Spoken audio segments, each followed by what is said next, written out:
मुझसे पहले बड़े पापा ने ये आपको बताया कि चीक समाज वाले जो है वो क्या करते आए हैं, क्या उनका कर्म है और क्या करते पुरखों से क्या करते चले आ रहे हैं।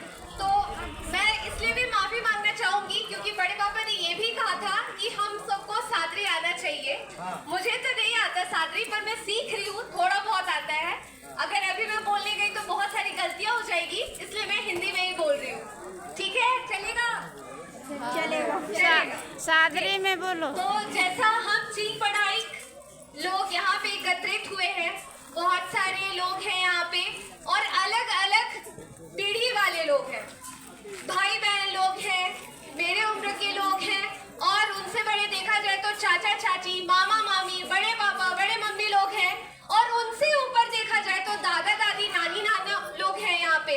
तो कहीं ना कहीं बड़े बुजुर्गों को तो पता है कि हमारे चीक पढ़ाई में पुरखों में क्या चला रहा है। बड़े पापा ने ऑलरेडी बता दिया है, लेकिन मैं थोड़ा सा उसमें ऐड करके खासकर हमारे एज वाले, हमारे जनरेशन वाले बच्चों के लिए थोड़ी सी जानकारी है, थोड़ा सा इतिहास है जो हम लोग सुनेंगे अभी।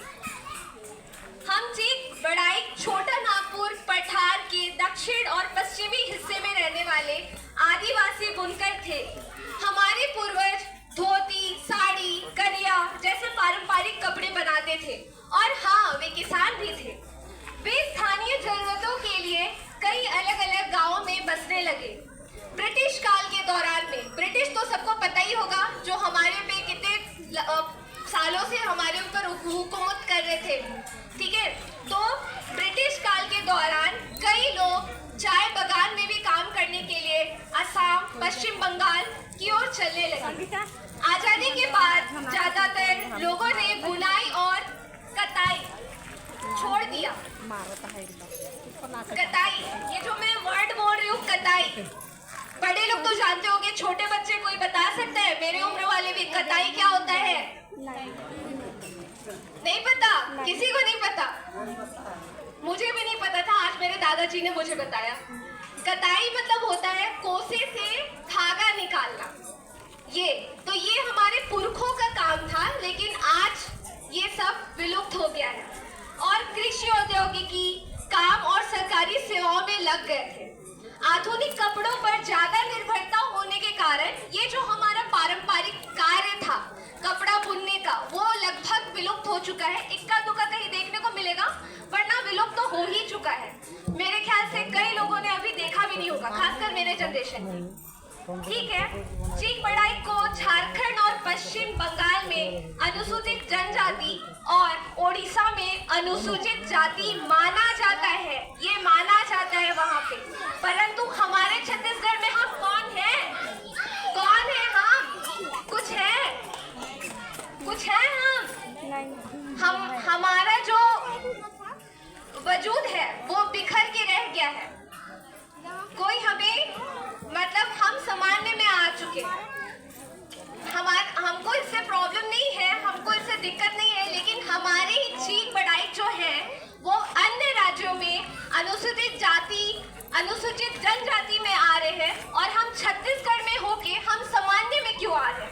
बराबरी का दर्जा मिलना चाहिए, हमारे साथ ही अन्याय क्यों है कि नहीं है? ठीक है।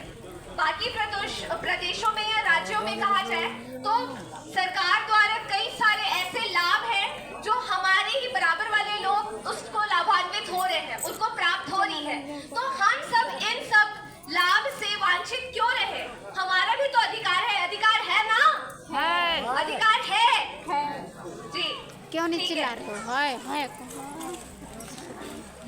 तो ऐसे नाइंसाफी को, और एक बात और कहना चाहूंगी, जबकि हमारे पूर्वज आदिवासी और हम उनके वंशज सिर्फ छत्तीसगढ़ निवासी, ये बहुत अन्याय है। कुछ लोगों ने इस बात को समझकर पहल भी किया, कई लोगों ने संघर्ष करने की कोशिश की, परंतु एकजुटता ना होने के कारण ये सब विफल हो गया। बड़े बुजुर्ग कहते हैं कि हम रास्ते से ही भटक गए थे। शायद यही कार्य 1950 से पहले ये चल रहा था, पूर्व निरंतर चला आ रहा है, मगर शायद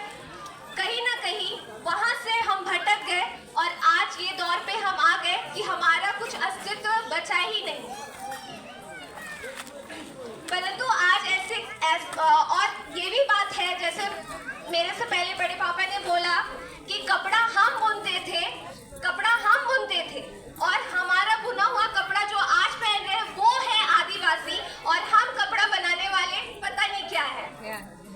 और हमारी समाज में दमकच करम सबसे ज्यादा हमारे ही समाज में होता है, लेकिन काम हम कर रहे हैं और नाम किसी और का हो रहा है।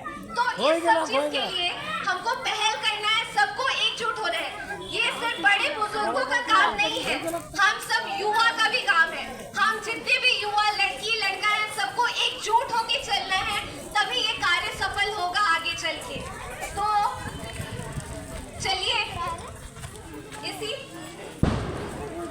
ऐसे ही हमको एकजुटता दिखाना है आगे चल के, और जो हमारे बड़े बुजुर्ग संघर्ष कर रहे हैं उसको भी आगे लेके जाना है। तो ये एक कहा जाए, पहले के लोग क्या कर रहे थे, संघर्ष कर रहे थे, क्रांतिकारी थे जो संघर्ष कर रहे थे, और आज भी ये संघर्ष जारी है। भले ये नया दौर है लेकिन संघर्ष तो वही है। तो चलिए इस संघर्ष को उत्साहित और हर्षोल्लाहित करने के लिए हमारे चिटपाट के कुछ बच्चे हैं जो हमको मतलब आगे प्रोत्साहन करने